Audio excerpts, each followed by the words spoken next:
चलो, so we were discussing integration.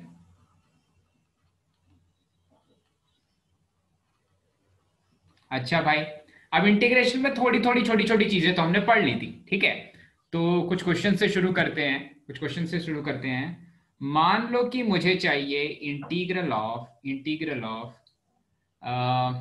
Cosec square 19x, integral of cosec square 19x, इसका integral चाहिए with respect to x। ठीक है भाई, इसका इंटीग्रल चाहिए विथ रिस्पेक्ट टू x। तो सानिका, इसका इंटीग्रल क्या होगा बेटा?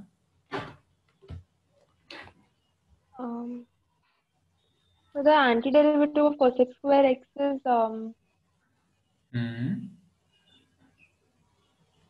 So when I differentiate cot of x, क्या मिलता है मुझे? Derivative of cot of x is नहीं, derivative of cot of x is minus of cosec square x मिलता है ना? Minus cosec square। हाँ, yes सो कोसेक स्क्वायर x का, कोसेक स्क्वायर जो भी चीज है, अंदर वाली चीज अभी भूल जाओ। कोसेक स्क्वायर समथिंग का इंटीग्रल क्या होगा? कोसेक स्क्वायर समथिंग की इंटीग्रल माइनस कॉट, ठीक है। अब जो भी चीज अंदर में लिखी हुई है, 19x लिखा हुआ है तो वो वाला 19x लिख लेते हैं, ठीक है। और मैंने बताया था कि जब हम डिफरेंशिएट करते हैं किसी चीज को, suppose if I am differentiating cosec 19x, तो ये 19 जो होता है वो मल्टीप्लीकेशन में आ जाता है। कोसेक 19x का डेरिवेटिव आ जाएगा 19 टाइम्स ऑफ, कैसे आता है 19, ये समझ में आता है ना? पहले कोसेक को डिफरेंशिएट करते हैं, बाद में 19x को डिफरेंशिएट करते हैं, चेन रूल ऑफ डिफरेंशिएशन से, ठीक है। तो जब भी मैं मल्टीप्लाई करता हूं तो जो चीजें आती हैं वो मल्टीप्लीकेशन, सॉरी, जब भी मैं डिफरेंशिएट करता हूं तो by the principle of the chain rule, by chain rule, जो भी x के बगल वाला जो नंबर रहता है वो मल्टीप्लीकेशन में आ जाता है, ठीक है। एंटी डेरिवेटिव्स में क्या होता है, इंटीग्रेशन में क्या होता है कि ये वाला जो नंबर है, ये वाला नंबर डिवीजन में चला जाता है। तो यहां पर डिवाइडेड बाय 19 हो जाएगा, plus higher plus some constant of integration c आ जाएगा, ठीक है। क्लियर है सभी को भाई? याद आया? कल हमने पढ़ा था ऐसा कुछ, सभी को याद आया ना भाई? Yes sir. ठीक है, ठीक है, एक दो क्वेश्चन और करते हैं। अच्छा, ऐसी वाली चीज है, तो अगर मैं आपसे पूछूंगा बेटा कि आप मुझे बताओ integral of 1/5 times of x, इसका integral with respect to x। तो इसका इंटीग्रल आप क्या बोलोगे भाई सुज्ञान? इसका इंटीग्रल क्या हो जाएगा बेटा? तो 1/5 कांस्टेंट है तो उसको बाहर लेंगे। करेक्ट, बिल्कुल सही, पहला स्टेप बिल्कुल सही बताया। 1/5 की इज्जत नहीं करेंगे, उसको बाहर ले लेंगे। तो मुझे एक्चुअली इंटीग्रेट करना है केवल 1/x को, केवल 1/x को इंटीग्रेट करना है विद रिस्पेक्ट टू x। तो इसका इंटीग्रल हो जाएगा, किस चीज को डिफरेंशिएट करते हैं तो 1/x आ जाता है, ln x को डिफरेंशिएट करते हैं। तो यहां पर क्योंकि ln x मेरा आउटपुट में आने वाला है और आउटपुट के ऊपर मेरा कंट्रोल नहीं होता, तो मैं क्या चाहता हूं कि लॉग के अंदर जो भी वैल्यू आए वो पॉजिटिव आए, इसलिए इसका इंटीग्रल क्या बोलेंगे हम बेटा? इसका इंटीग्रल 1/5, बिल्कुल सही, log modulus of x plus some constant of integration c, ठीक है। क्लियर है भाई सभी को? सर हाँ बोलो बेटा। सर वो 1/x को हम x⁻⁻1 भी रख सकते हैं ना? नहीं नहीं नहीं बेटा, यही वाली चीज तो मैंने कल समझाई थी। अगर आप इसको ऐसा लिख लोगे x⁻1+1 डिवाइडेड बाय -1+1, तो एक्चुअली जो इसका आउटपुट आता है वो इंफिनिटी आ जाता है, ठीक है। एक्चुअली जो इसका आउटपुट आता है वो इंफिनिटी आ जाता है। अब जो log ऑफ x का ग्राफ होता है, दुनिया की कोई भी चीज का ग्राफ बनाओगे तो आप सम लिमिट से सम अदर लिमिट लोगे तो एरिया फाइनाइट आएगी, एरिया इनफाइनाइट नहीं आएगी अगर आप लिमिट्स डिफाइन कर दोगे तो। इसके अकॉर्डिंग इसकी एरिया हमेशा इंफिनिटी आ जा रही है, जो चीज गलत है। एरिया जो bounded with respect to x axis है वो इंफिनिटी नहीं आनी चाहिए, इसलिए ये वाली चीज कुछ हद तक गलत हो जाती है, ठीक है। आई चीज समझ में बेटा? Yes sir. हाँ, और कुछ क्वेश्चंस कर लेते हैं भाई। अब अगर मेरे पास, अब देखो थोड़ा सा आगे बढ़ते हैं, चलो एक और क्वेश्चन देख लेते हैं। अगर मेरे पास integral of sine of 44x है, साइन ऑफ 44x है, तो अब आप जल्दी से बता सकते हो भाई, साइन ऑफ 44x का इंटीग्रल, साइन ऑफ स्वामिनी बेटा, स्वामिनी साइन 44x को इंटीग्रेट करना है बेटा, साइन 4x को इंटीग्रेट करना है। सोचो तो कैसे इंटीग्रेट करेंगे? So sin will be minus cos. बिल्कुल सही, बिल्कुल सही। साइन का आ जाएगा माइनस ऑफ कॉस, लेकिन अंदर में क्या लिखेंगे आप? Minus cos. नहीं, हाँ, अंदर में क्या लिखेंगे?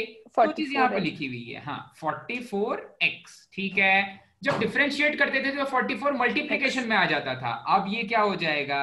अब ये जो 44 है, अब ये जो 44 है ये आ जाएगा डिवीजन में, plus some constant of integration c, ठीक है। क्लियर हुआ भाई सभी को? आया सभी को समझ में? याद आ रहा है ना धीरे धीरे? ठीक है, और क्वेश्चंस करते हैं, और एक दो क्वेश्चंस करते हैं, ठीक है। मुझे कोई बोले कि भाई इस चीज का इंटीग्रल बता दो। किस चीज का भाई? Integral of e raise to the power x, उसका नहीं बता पाओगे। इंटीग्रल ऑफ, अभी के लिए मुझसे कोई पूछे, square root of x plus x raise to the power 2019 divided by x square. इसका इंटीग्रल बताओ। इसका इंटीग्रल कैसे करना पड़ेगा भाई अवधूत? इसके इंटीग्रल के लिए क्या करना पड़ेगा बेटा? सर उसे स्प्लिट कर देंगे। पहले integral of root x upon x square और फिर integral of x raise to 2019 upon x square.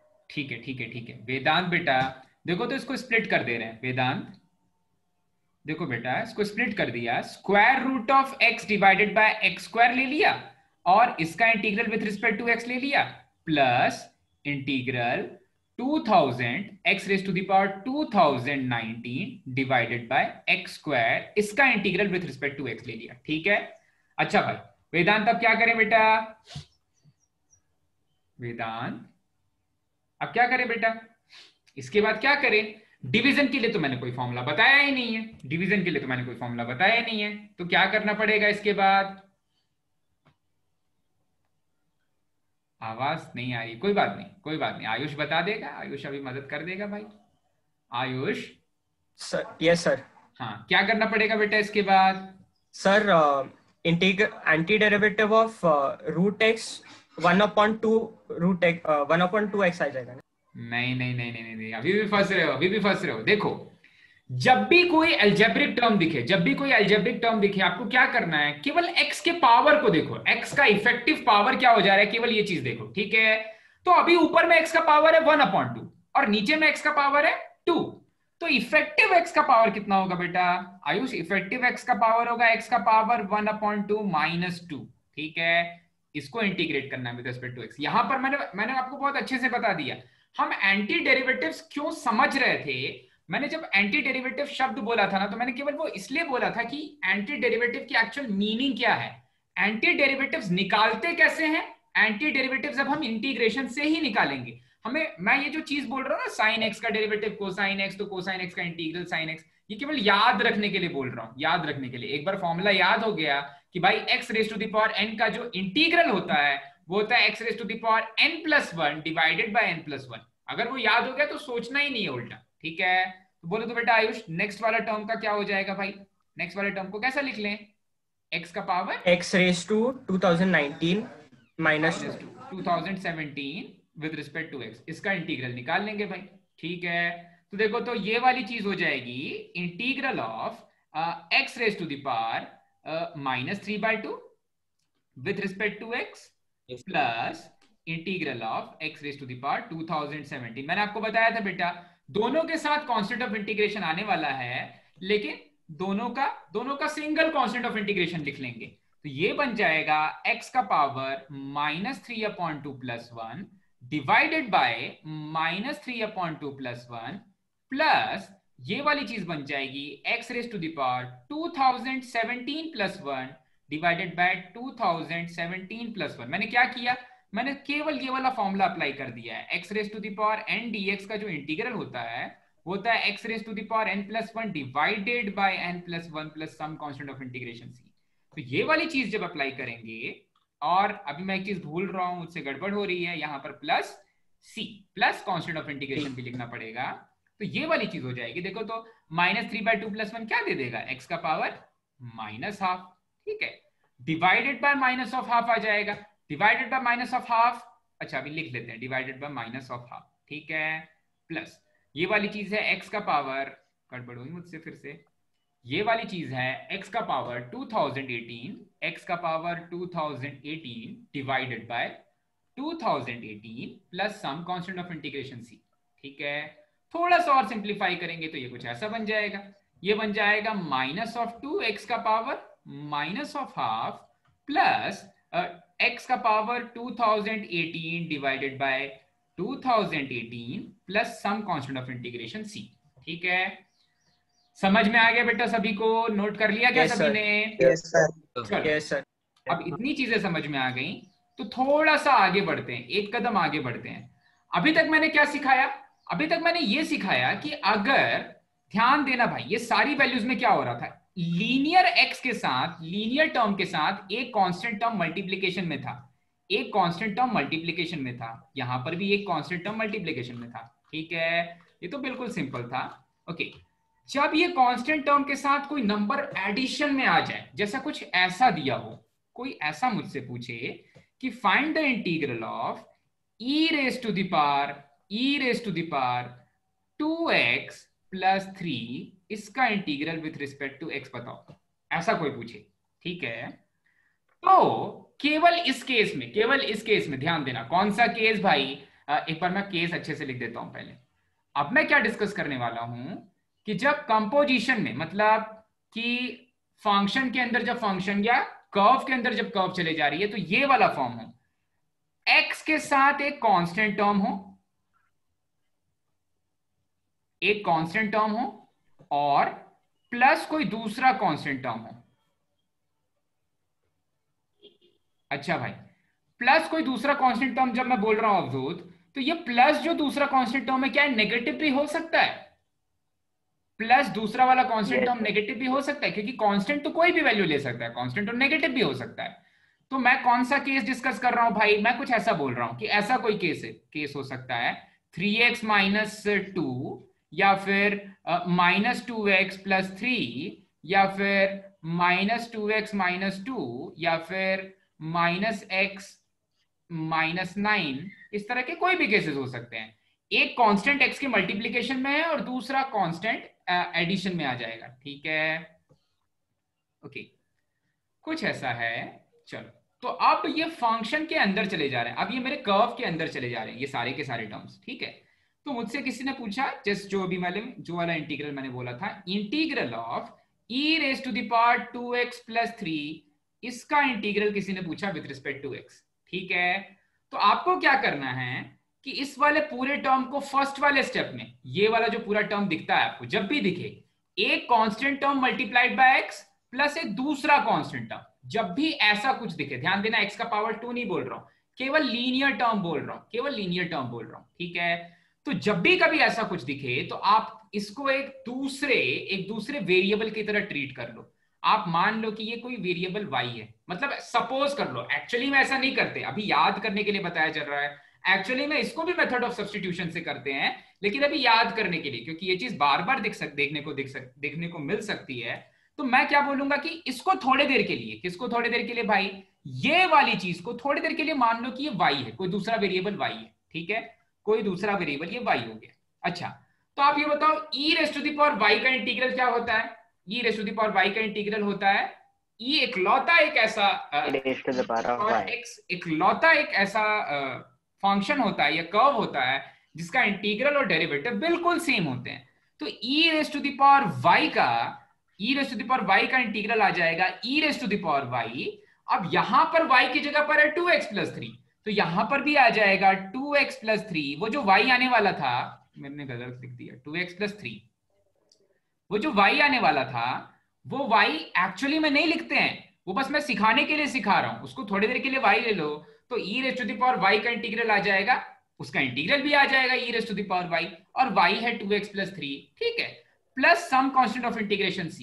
लेकिन फिर चेक करो कि x के बगल वाला जो कांस्टेंट टर्म है, ध्यान देना, x के बगल में जो कांस्टेंट टर्म होता है, अभी हमने सीखा, वो क्या हो जाता है, वो डिवीजन में चला जाता है। x के बगल वाला जो कांस्टेंट टर्म है वो डिवीजन में चला जाता है। तो यहां पर x के बगल वाला कांस्टेंट टर्म क्या है, ये वाला जो 2 है, ये वाला जो 2 है ये अभी डिवीजन में भी आएगा, ये डिवीजन में भी आएगा। ठीक है, अभी फिर से करेंगे और ढेर सारे क्वेश्चंस करेंगे, इसमें कोई डाउट है? इतने से पार्ट में कोई डाउट है तो अभी पूछ लो, वरना और क्वेश्चंस करेंगे तो और अच्छे से समझ में आ जाएगा। ठीक है, ये क्लियर हुआ भाई सभी को? Constant Yes, sir. Term multiplied by x Yes, plus sir. दूसरा कांस्टेंट टर्म। ठीक है, यस सर। चलो ठीक है, Yes. सभी को हुआ ना भाई, सभी को समझ में आया ना? क्लियर हुआ ना Yes, भाई? Yes, दीक्षा sir. बेटा, खुशी Yes, sir. क्लियर हुआ ना? ओके चल, अरे निश्चित ने भी ऑन कर लिया भाई। चल ओके, अब ये वाली चीज को और फंक्शंस के अंदर रख के चेक करते हैं। ये वाली चीज अगर मेरे और भी किसी फंक्शन के अंदर आ जाए, जैसे कि अगर मेरे पास इंटीग्रल दिया हो कोसेक ऑफ 7x प्लस 3, या थोड़ा सा नेगेटिव ले लेते हैं, माफ करना आपको बार बार काटना पड़ रहा है, बस मैं थोड़ा सा कॉम्प्लेक्स करने की कोशिश कर रहा हूं। Cosec of -7x plus 3 multiplied by cotangent of -7x plus 3, इसका इंटीग्रल अगर कोई पूछे विद रिस्पेक्ट टू x, ठीक है, इसका इंटीग्रल अगर कोई पूछे विद रिस्पेक्ट टू x, तो मुझे क्या करना पड़ेगा? मुझे इस वाली चीज को मैं भूल जाऊंगा कि भाई ये एक linear term with a constant है, मैं थोड़ी देर के लिए मान लेता हूं कि ये कोई दूसरा वेरिएबल है, बोलो तो क्या मान ले भाई? कोई दूसरा वेरिएबल s मान लेते हैं, ये अपने नाम से मैं s मानूंगा। ठीक है, तो ये कोई दूसरा वेरिएबल है s। ओके, तो आप बताओ कोसेक s, अब भूल जाओ, ऐसा नहीं है कि ये वेरिएबल x है, तो मैं बस समझाने के लिए बोल रहा हूं कि उसको थोड़ी देर के लिए दूसरे वेरिएबल जैसा ट्रीट करो। मैं ये नहीं बोल रहा हूं कि सपोज ही कर लो, उसको बस ट्रीट कर रहे हैं अभी दूसरे वेरिएबल जैसा। तो cosec of something multiplied by cot of something का जो इंटीग्रल होता है वो क्या होता है बेटा? इसका जो इंटीग्रल होता है याद करो तो, कोसेक थीटा को डिफरेंशिएट Minus करते हैं। cos. हाँ, किसी ने बोला minus cosec. Minus cosec of correct, बिल्कुल, minus cosec of the same thing, the same theta, minus cosec of the same theta. तो यहां पर आ जाएगा माइनस ऑफ कोसेक ऑफ, अब वो वाली चीज क्या है यहां पर? वो वाली चीज है माइनस ऑफ 7x प्लस 3, ठीक है, plus some constant of integration. लेकिन अभी काम नहीं खत्म हुआ है। मैंने क्या बताया कि जो x का डिवाइडेड बाय कोफिशिएंट है, -7। हाँ, जो x का कोफिशिएंट है उससे डिवाइड भी करना पड़ेगा, तो ये आ जाएगा आंसर, क्लियर हुआ भाई? समझ में आया सभी को? Yes, sir. क्लियर हुआ ना भाई? Yes sir. कोई Yes, sir. Yes, sir. Yes, sir. ठीक है, क्लियर है। और एक दो क्वेश्चंस कर लेते हैं भाई, अब थोड़ा सा कॉम्प्लेक्स करते हैं, थोड़ा सा इसको और कॉम्प्लेक्स करते हैं। तो अब मेरे पास कुछ ऐसा दिया हुआ है, मुझे दिया हुआ है इंटीग्रल ऑफ, पहले ये सभी ने नोट कर लिया ना, बहुत छोटा सा स्टेप है, एक स्टेप में Yes, आंसर sir. निकल Yes, रहा है। sir. ठीक है, और मजे की बात मैं बताता हूं, अभी तो हम लोग केवल इंटीग्रेशन फंडामेंटल्स ऑफ मैथमेटिक्स में पढ़ रहे हैं। जो जेई मेंस और जेई एडवांस्ड के क्वेश्चंस आते हैं इंटीग्रेशन से, फिर से सुनना, मैं प्योर इंटीग्रेशन नहीं पढ़ा रहा हूं अभी, ठीक है, वो भी उनका भी सॉल्यूशन बिल्कुल 2 से 3 लाइन का होता है, लेकिन सोचना पड़ता है भाई उसमें। ठीक है, चलो एक और इंटीग्रल देखते हैं, इंटीग्रल ऑफ 2018 माइनस x का पावर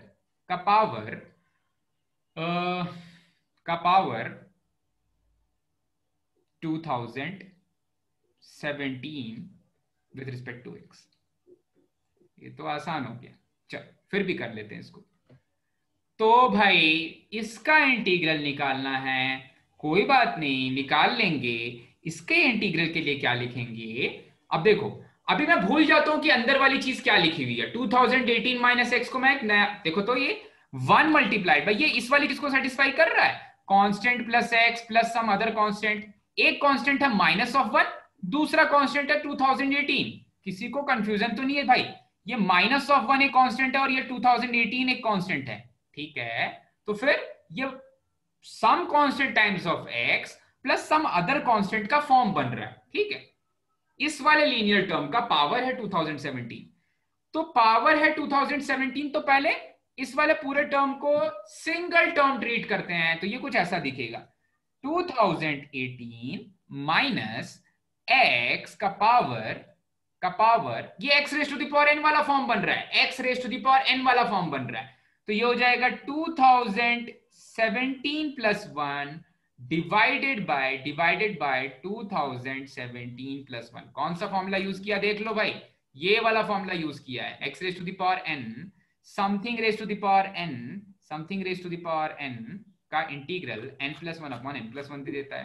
ठीक है, लेकिन काम खत्म हुआ क्या बेटा? नहीं खत्म हुआ। फिर मुझे याद आएगा, अरे अंदर में बैठा हुआ जो चीज है भाई, घर के अंदर तो नेगेटिव साइन है, यहाँ x का कोफिशिएंट नेगेटिव है भाई, x का कोफिशिएंट नेगेटिव है तो -1 भी नीचे आ जाएगा। ठीक है, plus some constant of integration c। ठीक है, तो इसका फाइनल आंसर हम कुछ ऐसा लिखेंगे, 2018 माइनस x का power 2018 divided by -2018 plus some constant of integration c। ठीक है, क्लियर हुआ भाई सभी को? Yes sir. और क्वेश्चन कर लेते हैं, कोई डाउट ना रहे, और क्वेश्चंस कर लेते हैं। ठीक है, चलो ओके, बिल्कुल ऐसा ही मिलता जुलता एक और क्वेश्चन है, बिल्कुल सेम ही है। इंटीग्रेशन ऑफ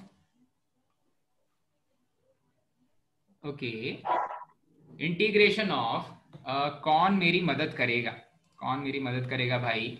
आने वाला बर्थडे किसका है? किसका बर्थडे आने वाला है? मुझे पता आपका बर्थडे नहीं आने वाला है, पर किसका आने वाला है? नहीं पता क्या? इनसे दोस्ती करो। सर मेरा दिसंबर में आता है। हाँ, तो दिसंबर के पहले तो बहुत लोगों का बर्थडे है, दिसंबर के पहले गांधी जी का भी बर्थडे है। तो रिसेंट किसका बर्थडे गया बताओ? हाँ बताओ। शांतनु। अरे यार तुम लोग कुछ भी होता है, बेचारे का नाम ले लेते हो यार जबरदस्ती। उसका बर्थडे कब है? बर्थडे गया सर। गया या आने वाला? शांतनु कब है बेटा बर्थडे? गया क्या? कब गया बेटा? Recent sir. अरे रिसेंट का मतलब कितना रिसेंट यार? रिसेंट मतलब डिमोनेटाइजेशन से पहले, डिमोनेटाइजेशन के बाद। कब? 30th अगस्त 30। अच्छा ठीक है, चलो 30th of August। ठीक है, तो देखो, तो यहाँ पर मुझे जो इंटीग्रल निकालना है वो शांतनु के बर्थडे का ही निकालना है भाई। 30th of August 30 माइनस 08/2020, ये बात नहीं बनी तो 8/2020 मान लेते हैं। 2020 तो बहुत फेवरेट नंबर है मेरा, तो 8/2020। ठीक है, रेज टू द पावर 3/2, और इसके साथ में शांतनु का s दे देते हैं, ठीक है, ध्यान से देखना क्या चीज हो रही है। ठीक है, multiplied by s integral with respect to s। ठीक है, अब देखो ये वाली चीज बहुत बच्चे 12th में भी गड़बड़ करते हैं समझने में। देखो इंटीग्रेशन को नाम बड़ा होता है किसी का या काम बड़ा होता है? आप ये बताओ तो, नाम बड़ा होता है या काम बड़ा होता है? काम बड़ा होता है भाई।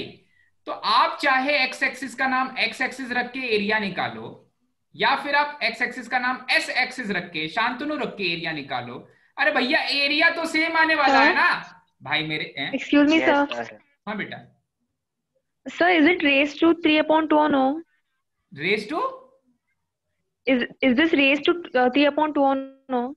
हाँ it is, we raised it right? हाँ ठीक है, it is raise to the power 3/2। वो आप अपना मनपसंद नंबर ले सकते हो, मैंने अभी के लिए 3/2 ले ली। ठीक है, ओके, थोड़ा सा आवाज कम रखना आप लोग। ओके, सो हाँ भाई, तो एक्स एक्सिस का नाम एक्स एक्सिस रखो, चाहे एस एक्सिस रखो, चाहे ए एक्सिस रखो, चाहे शक्तिमान एक्सिस रखो, कोई फर्क नहीं पड़ता भाई। एक्सिस के नाम से एरिया को थोड़ी ना कोई फर्क पड़ रहा है, एरिया तो कहीं पर भी निकाल ले रहे हैं भाई, जहां दिखा इंटीग्रल वहां एरिया निकाल रहे हैं। ठीक है, तो ये dx के ऊपर नहीं डिपेंड कर रहा है भाई, ये dx के ऊपर डिपेंड नहीं कर रहा है। ठीक है, तो ds के रिस्पेक्ट में एरिया निकालेंगे तो एरिया क्या आ जाएगी? आप बोलोगे सर s के टर्म्स में एरिया आएगी। अरे नहीं भैया, s के टर्म्स में नहीं आएगी, एक कांस्टेंट ऑफ इंटीग्रेशन आ जाएगा। ओके, अच्छा यहाँ पर लिमिट्स नहीं है तो एक्स के टर्म्स में आएगा, लिमिट्स रहती तो एक्स के टर्म्स में नहीं आता। ओके सो इसका इंटीग्रल क्या आ जाएगा, इसका इंटीग्रल आ जाएगा, सिंपल है भाई, something raise to the power 3/2, something raise to the power 3/2। ये एस मेरा वेरिएबल है, ये वाला जो एस है अभी मेरा वेरिएबल है और एस के रिस्पेक्ट में ही इंटीग्रेट कर रहे हैं, ठीक है। तो चलो तो सानिका बेटा क्या आ जाएगा बेटा इसका इंटीग्रल, 30 माइनस 8 30 minus 20 8 एस 20 हाँ का power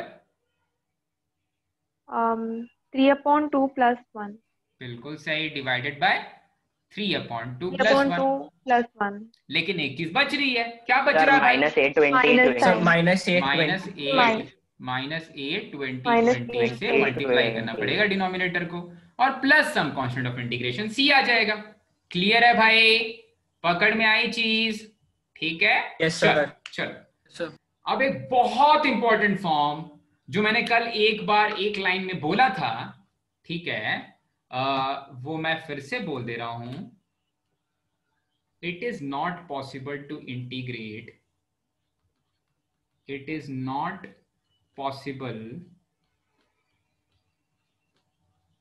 to find integrals of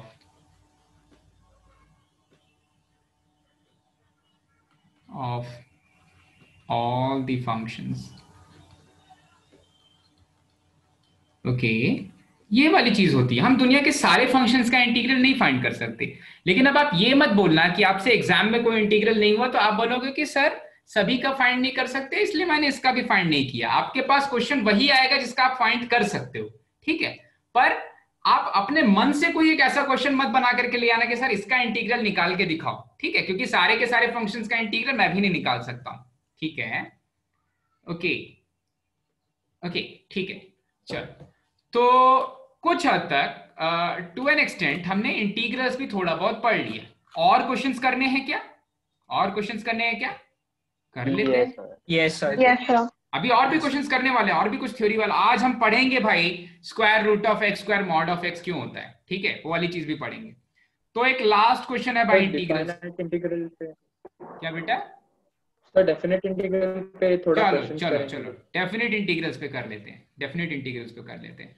simple है, डेफिनेट इंटीग्रल्स बिल्कुल इंटीग्रेशन का ही छोटा भाई है भाई। अरे भाई डेफिनेट इंटीग्रल बोलेगा कि भाई एरिया अंडर द कर्व बताओ।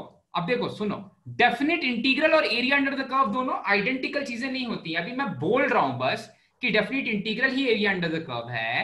एक्चुअली में मैं डेफिनेट इंटीग्रल निकालता हूं तो इसका मतलब effective area under the curve होता है, ठीक है।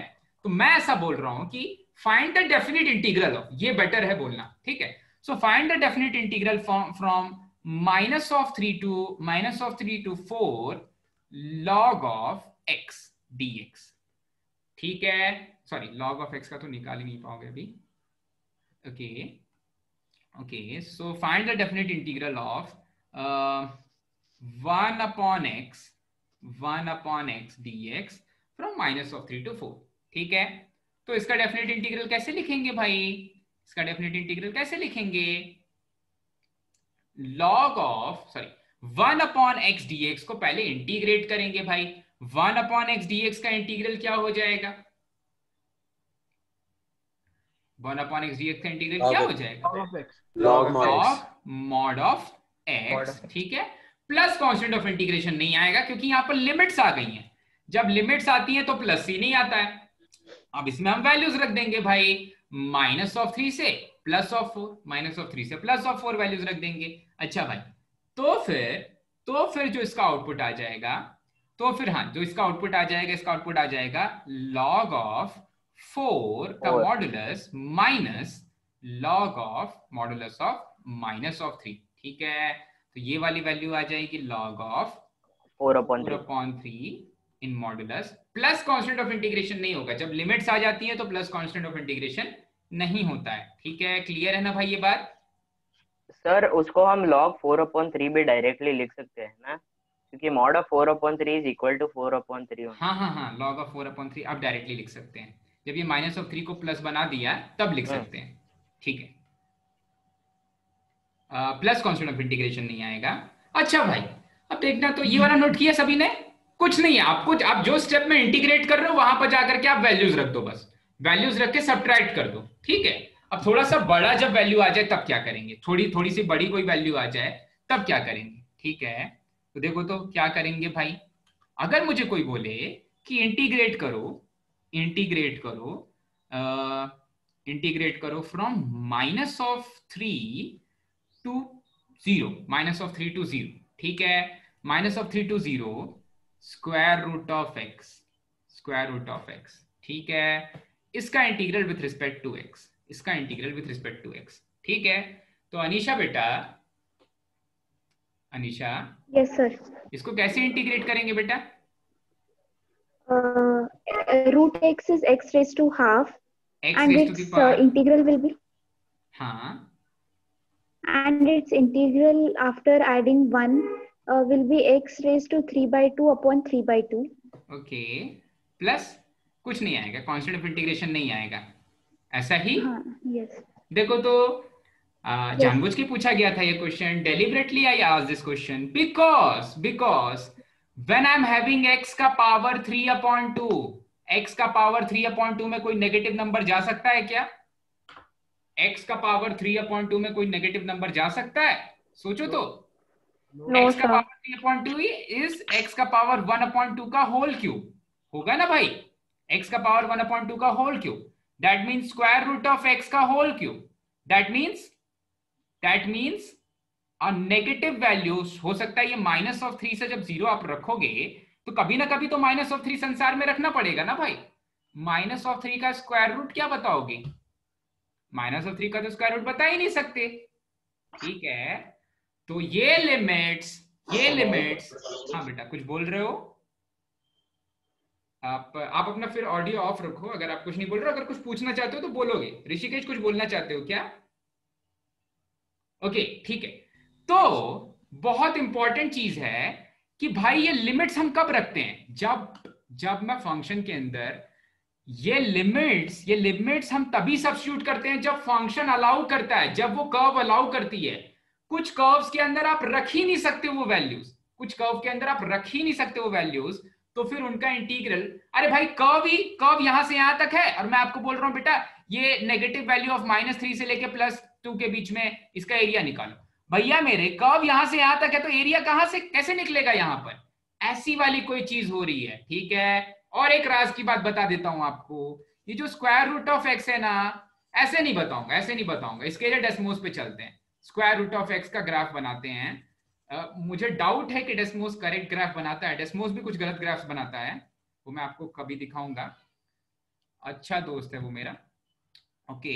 लेकिन मुझे लगता है इसका ग्राफ तो आएगा सही ही स्केच करेगा। So let us plot Desmos पे स्क्वायर रूट ऑफ एक्स का ग्राफ। अगर आपको शक हो रहा होगा कि सर ऐसे कैसे हो गया, सर कुछ गड़बड़ पढ़ा रहे हो क्या, ऐसा नहीं है भाई, लॉग इन कर लेते हैं मेरे अपने पर्सनल अकाउंट से, okay. Square root of x, चलो स्क्वायर रूट ऑफ एक्स कैसे लिखूंगा पावर में, एक्स का पावर, मुझे पता आपको नहीं दिख रहा है, चिंता मत करो, हाँ चलो बन गया, सही बनाया उन्होंने। आ जाओ आप लोग भी देखने के लिए, मूवी देख लो। देखो अब देखो, जो मेरा ग्राफ है वो नेगेटिव एक्स एक्सिस के अराउंड है क्या? मतलब नेगेटिव एक्स एक्सिस पे उस ग्राफ का कोई भी अस्तित्व है? ग्राफ है क्या भाई नेगेटिव एक्स एक्सिस के अराउंड? नहीं है, उसके अलाउंग नहीं है। और मैं आपको क्या बोल रहा था कि -3 से लेकर के x इक्वल्स टू -3 से लेकर के एक और चीज, x की वैल्यू -3 से +2 तक, -3 से 0 तक आ जा, हाँ -3 से 0।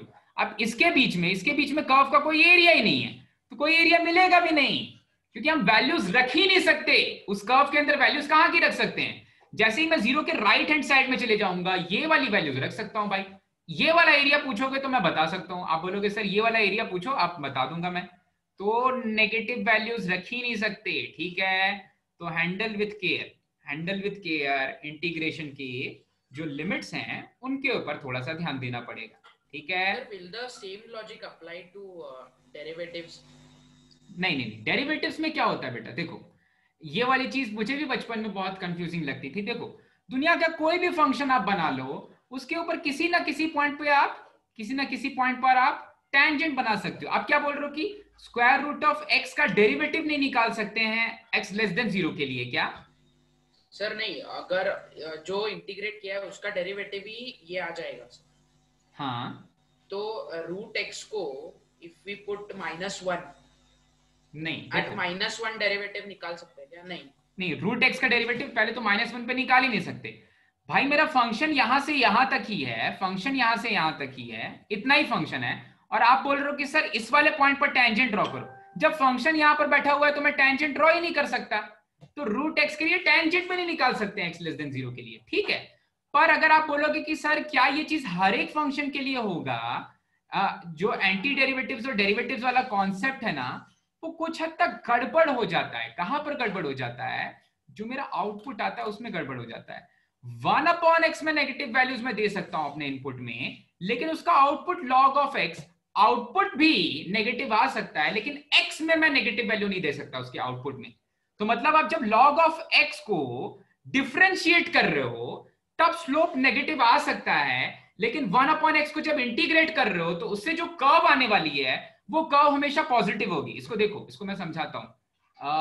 यहां पर जो 1/x है ना, y is equal to 1/x है, उसका ग्राफ कुछ ऐसा होता है, और log ऑफ x है ना, उसका ग्राफ कुछ ऐसा होता है।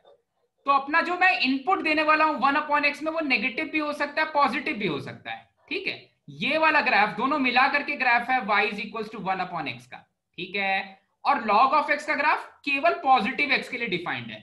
तो log ऑफ x का ग्राफ जो कि इंटीग्रल है 1/x का, वो हमेशा पॉजिटिव है, लेकिन उसका उल्टा जो उसका डेरिवेटिव निकालेंगे तो वो नेगेटिव भी हो जा रहा है, 1/x नेगेटिव भी हो जा रहा है, ठीक है।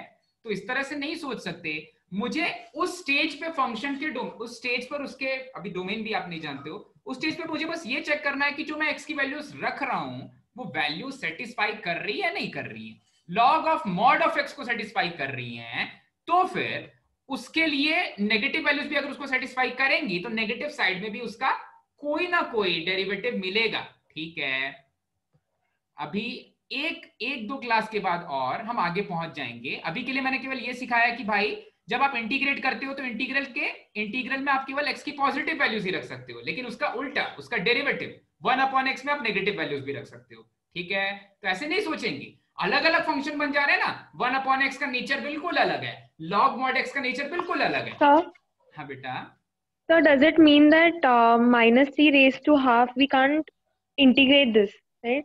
-3 raised to the power half, हाँ, -3 raised to the power half कोई नंबर ही नहीं, मतलब एक और इंटीग्रल होता है, इमेजिनरी इंटीग्रेशन होता है, पर -3 raised to the power half कोई इमेजिनरी नंबर होगा, वो रियल नंबर है ही नहीं।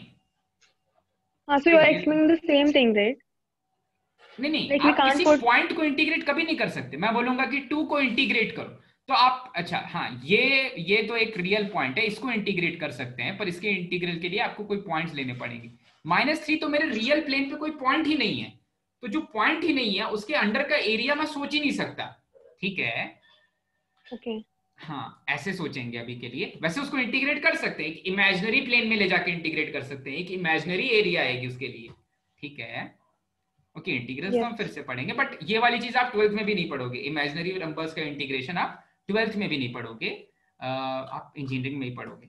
ओके, सो यहां पर मैं लिख देता हूं इसका final answer, can not be integrated, मतलब root of x can be integrated, but -3 से 0 जब लिमिट रख दिया तब मैं बोल रहा हूं कैन नॉट बी इंटीग्रेटेड, ठीक है भाई। अब थोड़ा सा आसान सा क्वेश्चन कर लेते हैं भाई, सिंपल सी चीज, इंटीग्रल ऑफ, सर ने आपको पढ़ाया क्या π/2 पाई क्या होता है 90 डिग्री, ऐसा नहीं पढ़ाया होगा अभी, चलो कोई बात नहीं, एंगल्स राइट, हाँ चलो 60 डिग्री से लेकर के 90 डिग्री के बीच में मुझे एरिया चाहिए, किसका भाई, cos ऑफ x का विथ रिस्पेक्ट टू x, ठीक है। अब बहुत क्रिटिकल सी चीज है ये, बहुत क्रिटिकल सी चीज है। देखो इंपॉर्टेंट क्या है, जो मेरा लिमिट है ना अभी, ये जो लिमिट है मेरा डिग्रीज में, लिमिट है मेरा डिग्रीज में, ठीक है। और ये जो एंगल है यहां पर जो x लिखा हुआ है, ये x किस में है? रेडियंस में है, ठीक है। तो जो भी डेरिवेटिव मैंने सीखा है वो किसके टर्म्स में सीखा है? वो मैंने डिग्रीज के टर्म्स में नहीं सीखा है, वो मैंने किसके टर्म्स में सीखा है भाई? वो मैंने रेडियंस के टर्म्स में सीखा है। तो आपको ये चीज तो पता है कि cos ऑफ x का जो इंटीग्रल होता है वो क्या होता है? Sine of x. Sine of x.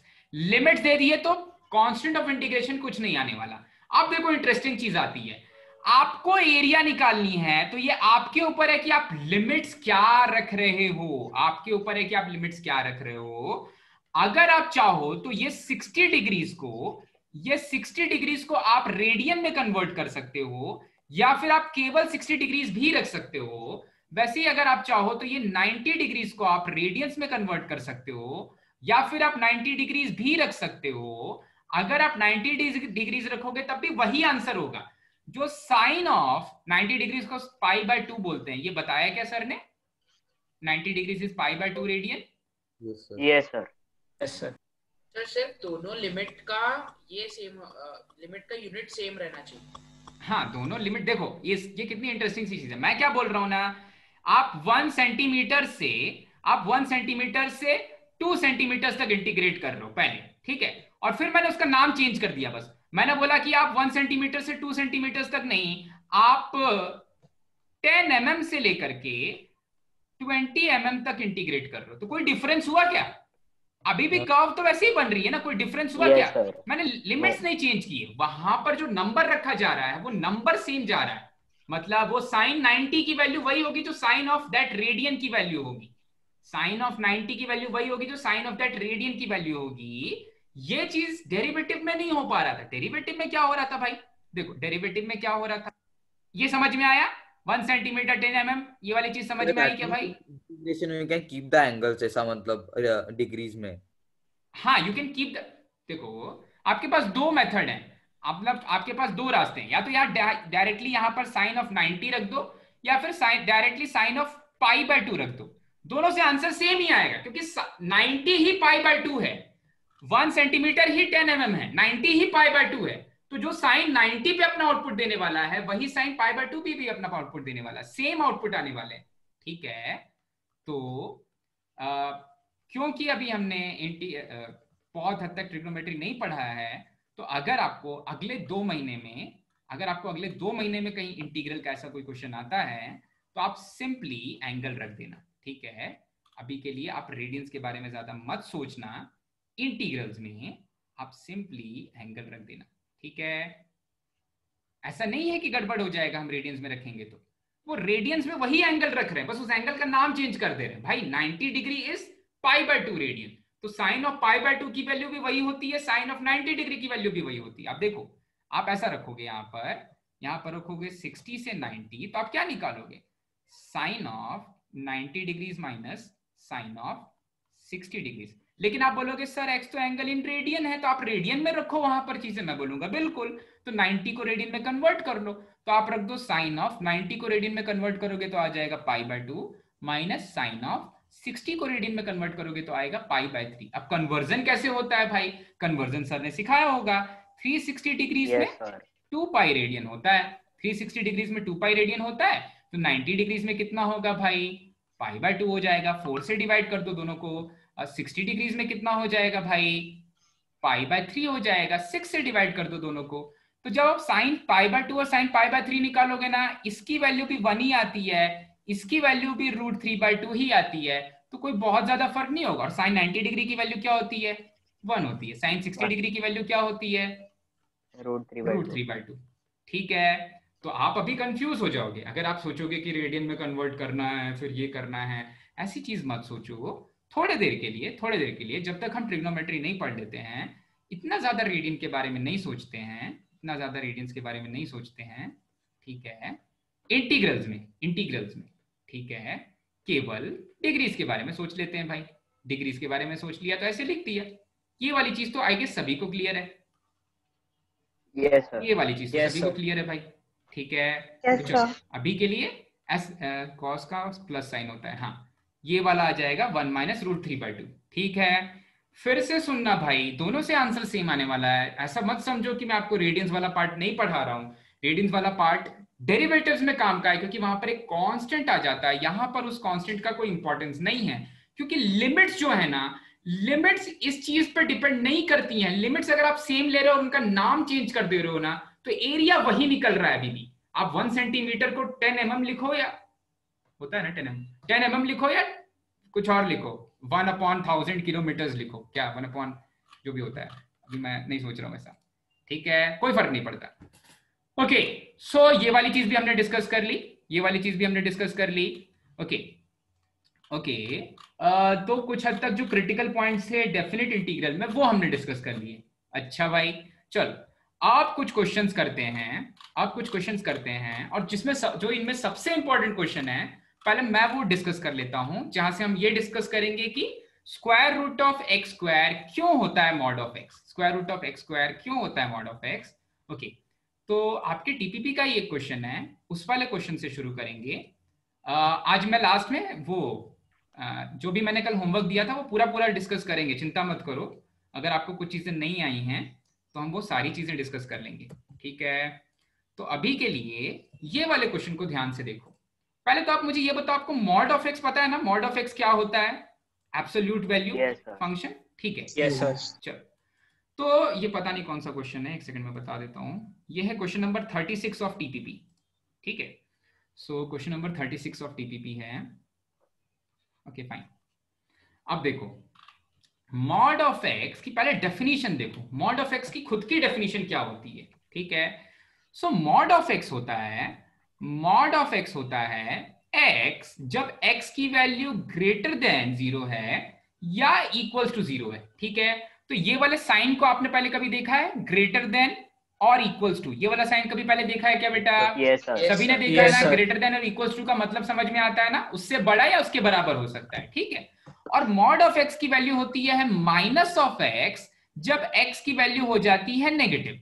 Mod of x की वैल्यू होती है माइनस ऑफ एक्स जब एक्स की वैल्यू हो जाती है नेगेटिव। ठीक है, अब समझते हैं कि पहले ये डेफिनेशन जो है वो करेक्ट है कि नहीं। अभी मैं क्वेश्चन को सॉल्व करने तक नहीं जा रहा हूं, पहले मैं समझता हूं कि ये डेफिनेशन जो है वो करेक्ट है या नहीं। तो सोचो तो x mod of x actually करता क्या है? अगर मैं x इज इक्वल्स टू 3 की बात करूं तो मॉड ऑफ एक्स उसका क्या होगा? x इक्वल्स टू 3 का मॉड ऑफ एक्स क्या हो जाएगा? मॉड ऑफ एक्स हो जाएगा मॉडुलस ऑफ 3। इसकी वैल्यू क्या आ जानी चाहिए भाई? इसकी वैल्यू 3 आ जानी चाहिए। ठीक है, अब वापस जाते हैं डेफिनेशन पे। डेफिनेशन क्या बोलता है कि जब आप x की वैल्यू 3 रखोगे तो क्या 3 पहले ग्रेटर देन 0 है? Greater than equal greater than 0 है। इनफैक्ट 3 क्या ग्रेटर देन 0 है? Yes, sir. बिल्कुल 3 ग्रेटर देन 0 Yes, है। तो कौन सा वाला फॉर्म लगेगा भाई? ये वाला फॉर्म लगेगा। तो फंक्शन का डेफिनेशन, इसका डेफिनेशन, इस कर्व का डेफिनेशन ये बोलता है कि जब x की वैल्यू 3 हो जा रही है तो वही आउटपुट दे दो। जब एक पॉजिटिव इनपुट दे रहे हो मॉडुलस ऑफ x में तो वही आउटपुट बन जाता है। पॉजिटिव इनपुट दे रहे हो तो वही आउटपुट बन जाता है। अच्छा भाई, नेगेटिव इनपुट दे के देखते हैं। जब x की वैल्यू माइनस ऑफ पाई दे रहे हैं, आपको पता है ना पाई एक इररेशनल नंबर है लेकिन पाई एक रियल नंबर है। ठीक है, तो जब मैं x की वैल्यू माइनस ऑफ पाई दूंगा तो क्या हो जाएगा? मॉडुलस ऑफ माइनस ऑफ पाई की आउटपुट क्या हो जाएगा? प्लस पाई हो जाएगा। ठीक है, अब देखो मैंने इनपुट क्या दिया था? इनपुट दिया था माइनस ऑफ पाई। ठीक है, इनपुट दिया था माइनस ऑफ पाई, आउटपुट क्या आया? आउटपुट आया प्लस पाई। तो ये आउटपुट कैसे आ रहा होगा? आउटपुट प्लस पाई कैसे आ रहा होगा? क्योंकि इसकी डेफिनेशन ऐसी बना दी मैंने कि जब x की वैल्यू लेस देन 0 दे रहे हो तो आउटपुट दे दो माइनस ऑफ x।